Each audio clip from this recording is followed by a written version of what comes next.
Քաղաքակրթությունից քաղաքականություն։ Երևանի պետական համալսարանի քաղաքակրթական եւ մշակութային հետազոտությունների կենտրոնի եւ լրատվական ռադիոյի համատեղ ծրագիր։ Երեքշաբթի 14:20, չորեքշաբթի 9:35։ Ձեր ռադիոն Թունիչ FM 106 եւ կես հաճախության վրա է լրատվական ռադիոյի եթերում այժմ կարող եք լսել նոր հաղորդաշար լրատվական ռադիոյի եւ Երևանի պետական համալսարանի քաղաքակրթական եւ մշակութային հետազոտությունների կենտրոնի համատեղ ծրագիրը։ Տաղավարում այսօր հյուրընկալել ենք այդ նույն ծրագրի փորձագետ Հայկ Քոչարյանին եւ այսօր խոսելու ենք արաբական աշխարհի մասին, մասնավորապես Սիրիայի մասին։ Պարոն Քոչարյան, մի փոքր կցանկանայի, որպեսզի սկսենք քարտեզից, արաբական աշխարհի ձևավորման մասին։ Շնորհակալություն հրավերքի համար։ Իրականում դեպքերը, այսինքն քարտեզը այսօր մեր զորավարքի որ ունենք, իր արմատներով պոստ-օսմանյան կայսրության եւ գաղութատիրության շրջանում ձևավորված քարտեզն են։ Լորենս Արաբացին բրիտանական հատուկ ծառայությունների աշխատակից էր, որը գաղտնիք չի եւ ժամանակին կատարեց այն գործընթացը, որը երբ որ սկսվեց արաբական գարունը այսպես կոչված, բոլորը փորձ էին անում համեմատելու արաբացու գործողությունները եւ դարաշրջանին 20-րդ դարի սկզբին տեղի ունեցող իրադարձությունները։ Այս երկու տարի առաջ տեղի ունեցող իրադարձությունները էին համեմատում, տարբեր տեսություններ կային, բայց արաբացու, եթե նայում եք տիպաբանորեն այս գործընթացներին, կարելի է տեսնել, թե ինչպես մի կայսրության շահերը պաշտպանելու համար մի կայսրություն տապալեց մյուս կայսրության, խոսքը բրիտանական կայսրության մասն է եւ Օսմանյան կայսրության, որը տիրապետում էր Մերձավոր Արևելքի երկրներին։ Ինչ վերաբերում քարտեզին, այսինքն այն քարտեզը որ ունենք, շատ կարող տեսնել, որ արհեստական քարտեզ է իր բանով ուղիղ գծերով սահմաններ են, ինչը բնականաբար, ասենք բնականոն զարգացման դեպքում պետությունների եւ էթնիկ հանրությունների չի ստացվում, որ տարածք լինում է տենց կանոնով գծված։ Այս է պատճառը, որ հիմնական բոլորն ասում են, որ սա արհեստական պետություններ են։ Բայց խնդիրները ավելի խորքային են, դեռ վաղ միջնադարից են սկսվում, տարածքային բաժանումները, այդ ձևափոխումները, մի էթնիկ տարածքին պատկանող հատվածները մյուսին տրամադրելը, եւ այն դա սկսվում է արդեն Օսմանյան շրջանից երևույթի արաբական վիլայեթները, որոնք գտնվում են Օսմանյան կայսրությունում, տարբեր կոնֆիգուրացիաներ են ստանում ժամանակի տարբեր հատվածներում։ Եվ երբ որ սկսվեց այդ իմպերիալիստական նկարտումներ տարածաշրջանի վերաբերյալ, երբ որ խաղի մեջ մտան Ֆրանսիան, Անգլիան եւ ցարական Ռուսաստանը, այս տարածքներն էլ բաժանվեցին ըստ ազդեցության գոտիների։ Այստեղ որ Լորենս Արաբացու ֆենոմենը հետաքրքիր, որը կազմակերպեց այս երևույթի եւ ոտի հանեց արաբական ցեղերին ապստամբություն դեմ Օսմանյան կայսրության։ Հայտնի է ինչ դարձավ դրանից հետո, ինչ տեղ ունեցավ, Օսմանյան կայսրությունն այդ տարածքները զիջեց, տարածքներում մանդատային իշխանություն հաստատեցին Բրիտանիան, Ֆրանսիան, մի հատվածը թողնենք մի կողմ, խոսենք Սիրիայի մասին, Սիրիան էլ դարձավ բրիտանական Ֆրանսիայի միջև պայմանավորության արդյունքում հայտնի Սայքս-Պիկոյի համաձայնագրով, որ հետո գաղտնազերծվեց, դարձավ ֆրանսիական մանդատային տարածք։ Սիրիան իր կառուցվածքով էթնիկ եւ կրոնական, դավանական բազմաշերտ է։ Այն ինչ որ արեցին ֆրանսիացիները առաջին տիրապետության շրջանում, հանդարտային շրջանում, բաժանեցին, որպեսզի տիրեն կարելի է տենց ձևակերպել, որտեղ այն ժամանակ ֆրանսիական գեներալը, ով ղեկավարում էր սիրիական տարածքները, բաժանեց Սիրիա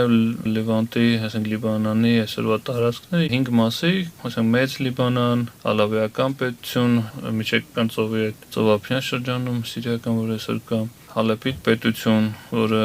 ներառնում էր այն ժամանակ Ալեքսանդրետի սանջակը եւ հյուսիսով տարածում էր մինչեւ Իրաքի սահման, Դամասկոսի պետությունը եւ Դրուզական պետությունը։ Այս 5 պետություններն էին, 5 տարածքներն էին, որոնք այսօր էլ հնարավորություն են տալիս շատ վերլուծաբաններին եւ հետազոտողներին տեսնել, որ փորձ արվում վերաձևավորել քարտեզը Մերձավոր Արևելքի եւ սահմանները հիմնականում գծում են այդ էթնիկ եւ կրոնական սահմաններով։ Այսա որ այսինքն այն ժառանգության մի մասն է նաեւ, որ ստացել է Սիրիան, բայց այն մարդիկ, ովքեր որ արդեն Սիրիայի անկախության շրջանում երկրորդ համաշխարհից հետո հասկացան, որ չի կարող լինի պետություն, որը կազմակերպ կամ էթնիկ կամ կրոնական սկզբունքով։ Եվ ստեղ որ գալիս է այդ բաասական կուսակցության գաղափարախոսությունը, որը փորձում էր վերատար նոր ինքնություն, սիրիացու ինքնությունը, այսինքն անկախ նրանից ինչ կրոնի ես, ինչ էթնիկ խմբի ես։ Այսինքն այն ինչ որ տեղի ունեցավ Թուրքիայում, հա, ինչ որ չափով կարելի ասել հիմա տեղի ունենում Սիրիայում, այսինքն սիրիացի հասկացություն կա, մի փոքր խոսենք նաև ովքեր են ապրում այնտեղ եւ այդպես միատար էթնիկ։ Թուրքիայի նմանությունը միայն կարելի է այնքան տեսնել, որքան որ այսինքն ժամանակին Աթաթուրք երբ որ կառուցում էր Թուրքիան, ու սկզբունքների վրա էր կառուցում, այսինքն աշխարհիկություն, ազգություն, այդ կարելի է ձևակերպել լինել, սա որտեղ ազդեցությունը այստեղ ֆրանսիական քաղաքական մտքի շատ մեծ է։ Ըստ առաջի համանդրություններն են նույն սկզբունքով կառուցվում բազկուսակցության վրա այդ քաղաքական մտքի ազդեցությունը զգացվում է։ Բայց պատմությունը ցույց տվեց, որ նոր ինքնություն տալն էլ հաջողությամբ չավարտվեց Սիրիայի դեպքում, որտեղ էլի մարդիկ, եթե խոսում են կրթված, այսպես ասած, ինտելեկտուալ հատվածի մասին, նրանք մեծամասնություն կիսեցին այդ գաղափարները եւ առաջնորդում, բայց հասարակ մարդու տեսանկյունից որ ապրում էր, ասենք ֆելահը, որ ապրում էր Սիրիայի, ասենք գյուղերում, դրա համար մնում էր իր էթնիկ կամ կրոնական պատկանելությունը առավել կարևոր։ Այդ պրոյեկտն էլ տենց կարելի ասել, որ հաջողության չհասավ եւ այսօր դրա արձագանքներ կան։ Ովքեր են ապրում Սիրիայում, մեծամասնությունը ապրում է սուննի իսլամի հետևորդներ, փոքրամասնությունը ապրում են մոտ 10 տարբեր տվյալներով 13% մինչև ալավիներ են ապրում, որոնք շիական իսլամի ծայրահեղ ուղղություններից են, ծայրահեղ պետք է ասել, որ այսինքն բառը շատ է օգտագործում այսօր սուննիական ծայրահեղության դեպքում, բայց շիական ծայրահեղություն նկատի ունեն դավանանքի տեսանկյունից, որոնք աստվածացնում էին Ալիին կամ իմամներից որևէ մեկին, սա այդ տեսան գուլատներ են կոչվում իսլամի շիական հետողությունների ծայրահեղ։ Նուսարիները, ալավիները դա շիական ծայրահեղ ուղղություններից են, մոտ 10-13% այդ սահմաններում տատանվում, կան դրուզներ, որոնք ձևավորվել են որպես կրոնական ուղղություն, բայց այսօր ապրելով համապարփակ եւ փակ համակարգով դարեր շարունակ, այսօր որպես արդեն էթնիկ միավոր կարելի է նրանց վերաբերվել, որտեղ սա փակ համայնք է, մոտ 20% են ապրում։ Քրիստոնյաներ են ապրում, տարբեր դավանանքների ներկայացուցիչներ, կաթոլիկներ, ուղղափառներ, տարբեր ավելի փոքր քանակությամբ քրիստոնեական ուղղություններ են ներկայացված, բայց սրանք իրար մոտավորապես էլի կազմում են 10%-ի տարբեր հաշվումներ 10-12%։ Այսը էթնիկ կրոնական ընդհանուր հիմնական խմբերը։ Ժողովուրդները ապրում են, արաբներ են, հիմնական մարդիկով բնակչության, ապրում են հույներ, հայեր, ասորիներ, դրուզներ կարելի նապրով էթնիկ առանձնացնել, այսինքն այս հատվածն է, զանգվածն է հիմնական ապրում էթնիկ, այս է պատկերը։ Այսօրվա խնդիրները նաև բարդանում են եւ մի կողմից, այսինքն այն գործընթացը որ տեղի ունենում Սիրիայում, նաև այս պատկերն է իր դերը կատարում։ Միշտ երբ որ խոսում է Սիրիայի մասին, ասում է, որ այս շիաների եւ սունների պայքարը տեղի ունենում հիմնականում, սուննիական մեծամասնությունը կամ սուննիական ընդդիմությունը, պարսիցիոնական թագավորի միապետություններից ֆինանսավորվելով հիմնական պայքարը շիական փոքրամասնության դեմ, որը ղեկավարում է Սիրիան։ Այստեղ օրինակներ են բերում, ասենք, եւ Իրանի աջակցությունը որպես շիական պետության, շիական փոքրամասնության, բայց այդտեղ միայն կրոնական պատկանելիության խնդիր չի նաև, որտեվ ասենք այս նույն այդ Իրանի շիաների, ասենք 12-ական իմամական ուղղության, ալավիական շիական ուղղություն համարվում է հերձված։ Այդ տերմինը կիրառել չի իսլամում, բայց որպեսզի հասկանալի լինի ռացիոն գնդերներին, թե ինչի մասն է խոսքը։ Այսինքն աղանդ, հա։ Աղանդ են համարվում, բայց իսլամում նման բաժանումներ անցկացնել չի կարելի են կլասիկ պատկերացում, ինչ որ կա քրիստոնեաբանության մեջ։ Այստեղ խոսվում է, որ կրոնականը դա մի ֆրագմենտ է։ Կան արդեն գլոբալ քաղաքական կոմպոնենտներ այս կոնֆլիկտին, միայն բացատրել դա շիաները կրտմեսուների դեմ չի ստացվում։ Արանք մեզ հետաքրքրում է, թե ունենալով հզոր հայկական համայնք Սիրիայում մեր հայրենակիցների ճակատագիրն է։ Սիրիահայերը իրենց սերունդն է, որ ծնվել է այդտեղ, մեծացել է այդ երկրում եւ ունի ահավոր մեծ մշակութային եւ նյութական արժեքներ ստեղծած։ Եվ իրանց համար դա իրանց հայրենիքն է նաեւ Սիրիան։ Եվ հայրենիքի համար պայքարելը միշտ պատրաստ են պայքարել եւ այսօր ունենք բազմաթիվ հայեր, որոնք ներգրավված են սիրիական հայրենիքի պաշտպանության գործում։ Սա հասնալու թե անհատը ոնց է տեսնում իր անվտանգության լուծման հարցը։ Սիրիահայի մասին է խոսքը տվյալ պարագայում։ Եվ նրա համար որ մնացող չեն արտագաղթող կլինեն եւ արտագաղթել են արդեն։ Վկայությունը բազմաթիվ մարդիկ, ովքեր կան այսօր սիրահայեր Հայաստանում եւ զգալի մեծ հատվածել եվրոպական եւ Միացյալ Նահանգներում են գտնվում, Կանադայում կլինի, բայց այսօր օրինակ իրավիճակը ստեղծվել Հալեպում, երբ որ զգալի հատվածը հայկական թաղամասի եւ հայության շրջափակման մեջ է գտնվում Հալեպում։ Դեպս Հալեպ քաղաքը եւ այն հատվածը, որտեղ որ նաեւ ապրում են կենտրոնացված հայությունը։ Այսինքն այդ դա խնդիր։ Ինքնապաշտպանության գաղափարն է, շատ հաճախ պատտվում, օրինակ մեր տարբեր մասնագետներ ասում են, ոնց Լիբանանում քաղաքացիական պատերազմի ժամանակ ինքնակազմակերպվեցին, ճիշտ է, այդ օրինակը մի քիչ սխալ է բերել, բայց ձեր կարծիքով որքանով է դա այս պայմաններում հնարավոր, այսինքն ինքնակազմակերպվել եւ սեփական համայնքը պաշտպանել։ Ես ոչ այս կողմից եմ, ոչ են պաշտպանում եմ իմ համայնքը։ Արդյոք Սիրիայի պարագայում դա հնարավոր է։ Երբ որ ամեն ինչ սկսվում էր, նման դիրքորոշում ուներ համայնքը, որ նա պահպանում էր իր չեզոքությունը,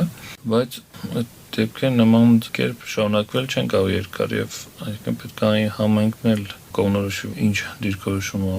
պետք է որդեգրի, բայց մի բան էլ պետք է որ համայնքն էլ ինքը մի մարմին չի, տարբեր խմբեր են, կուսակցություններ են ներկայացված եւ որոնք ակտիվ, որոնք որոշակի պասիվ մասնակցում են, այսինքն ձեր ասած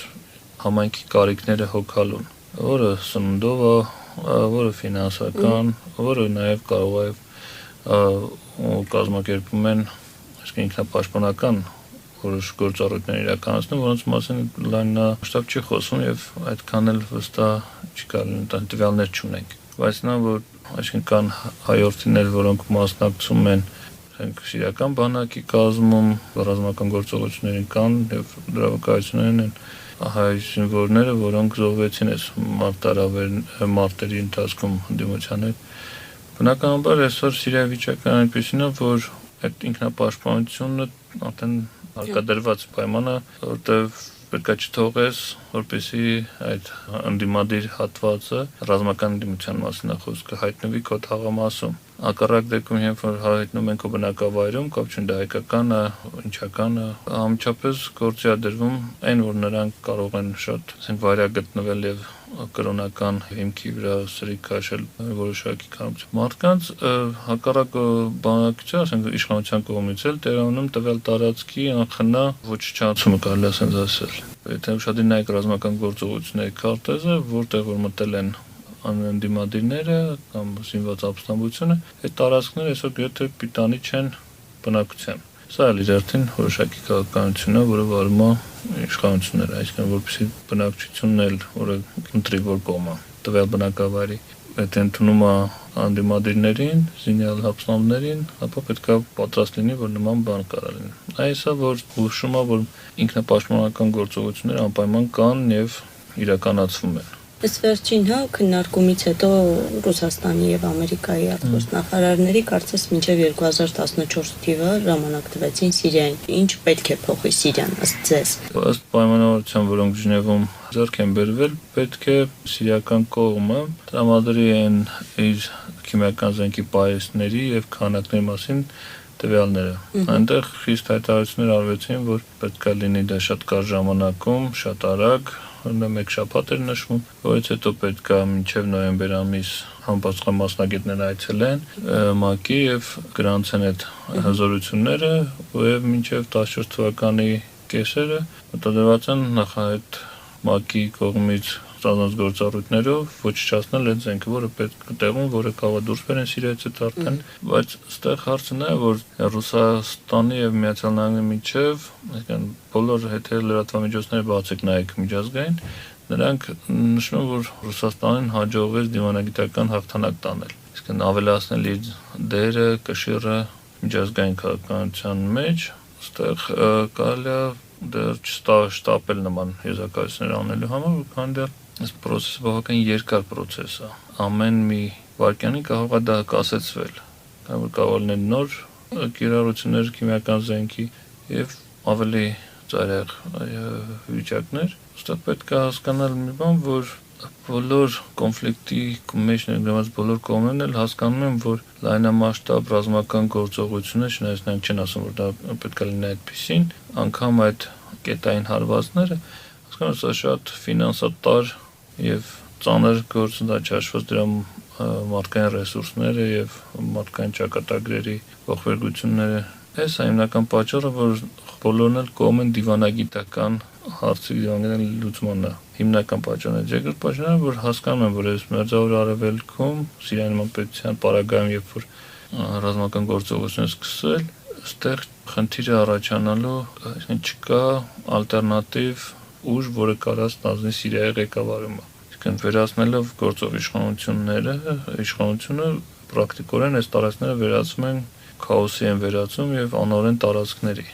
Թե ովքեր կարող են այդ անօրեն տարածքներում գալ իշխանության, ինչ ուժեր, ինչ գործառույթներ ստանձնեն, էսա վախեցնում։ Եթե Իրաքն եք նայում կամ Լիբիան եք նայում թեկուզ միջամտություններից անմիջապես հետո տեսակ որ կային ուժեր, որոնց հաջողվեց իրենց ձեռքը վերցնել երկրի կառավարումը, ճիշտ է մի հատվածը, ասենք շիական հատվածը, քրդական հատվածը Իրաքի պարագայում, բայց այլ ուժեր էին։ Բայց Սիրիայի պարագայում չունենք նման ալտերնատիվ։ Այս է պատճառը, որ գերտերությունները, որոնք ներգրաված են գործընթացում, գերադասում են դեռ չշտապել իրենց ռազմական գործողությունները, չնել տենց միանշանակ այդ, ասենք, Իրաքի պարագայում Միացյալ Նահանգները մեկ րոպե ավել չմտածեց։ Հեսա տեսանք նաև Սենատին տրամադրել այդ լիազորությունը որոշելու քվեարկությունից նախագահան պարտադիր չի ստանա Միացյալ Նահանգների նման լիազորություն, որպեսզի ռազմական գործողություններ սկսի։ Սիրիան ուներ ներքին խնդիրներ, եւ այդ ներքին խնդիրները նախորդ, այսինքն Բաշար al-Ասադի հոր Հաֆեզ al-Ասադի իշխանության ընթացքում նրան հաջողվում էր բալանսավորել։ Նոր ժամանակաշրջանում, որոնք այսօր մենք ապրում ենք, սա մի քիչ ավելի ցանցային է իրականությունը, երբ որ ինֆորմացիան վերահսկելը եւ փակելը գրեթե անհնար է։ Ըստ դրա պետք է փոխվի նաև կառավարման համակարգը երկրում, այսինքն Սիրիան երկար ժամանակ մինչև 2000-ական կեսերը բջջային հեռախոսակապը շատ թանկ եւ ընտրվածների համար էր։ Նորավոր մի որոշակի հնարավորություն ա եղել նվազեցնել եւ հասանելի դարձնել բոլորի համար, այսինքն եթե վերցնում եք Դամասկոս, Հալեբ, կենտրոնական դրանք լավ էին ապրում, բայց Արվարձաններ եւ երբ որ գնում եք գյուղերը եւ ավելի հեռու կենտրոնից, այնտեղ խնդիրները բազում էին։ Սոցիալական խնդիրներ կային, նակարդության տոկոսներ բարձր, այսինքն սրանք պետք է լուծում ստանալ, լուծումը չստացան ժամանակին եւ այսօր այդ էլ է պատճառ, որ կա դժգոհություն։ Բայց եթե դեպքերի սկզբնական շրջանում եթե ամեն ինչը ավելի հեշտ էր, մարդիկ իրոք ընդդիմության շարքերը անցնում են, որովհետեւ դժգոհ էին, բայց որքան երկար է, որքան ռազմական գործողությունները ակտիվացան, որքան որ ռազմական ճյուղը ավելացավ ընդդիմության շարքերում եւ բախումները սկսվեցին, մարդիկ կան, որոնք չեն սիրում այսինքն իշխանություններին Բաշար al-Ասադին, բայց ստիպված են լինել այդ բանակում, որովհետեւ տեսնում են, թե հակառակ բանակում գտնող տարածքները ինչ վիճակում են։ Եթե համացություն անենք, այսինքն միտեղ տիրում է բռնի ուժը իշխանական տարածքներում, որտեղ բարձր ուրիշ այլ միջոց չի կարող լինի այս իրավիճակում։ Իսկ հակառակ կողմից վերահսկողության տակ գտնվող տարածքներում էլ չկա օրենք։ Այս մարդիկ ուզում են, որպեսզի իրանք ապրեն հանգիստ։ Գերադասում են մի քիչ բռնապետի լծտակ ապրել, քանց անօրեն տարածքներում ապրել, որտեղ չգիտես վաղը ինչ է։ Այս է Սիրիայի հետաքրքիր պահերից մեկը, որ ինչու կա աջակցություն իշխանության, եթե այդքան դժգոհ էին։ Որ չկա ալտերնատիվ եւ այն տարածքները, որոնք որ գրավեցին եւ անցան վերահսկողության տակ ընդդիմության, ռազմական չստեղծվեց ոչ մի կառավարման ապահով մեխանիզմներ։ Շնորհակալություն, պարոն Քոչարյան, հիշեցնենք, սա նոր հաղորդաշար է լրատվական ռադիոյի եթերում, Երևանի պետական համալսարանի քաղաքակրթական եւ մշակութային հետազոտությունների կենտրոնի եւ լրատվական ռադիոյի համատեղ առաջին հաղորդաշարն է։ Շնորհակալություն։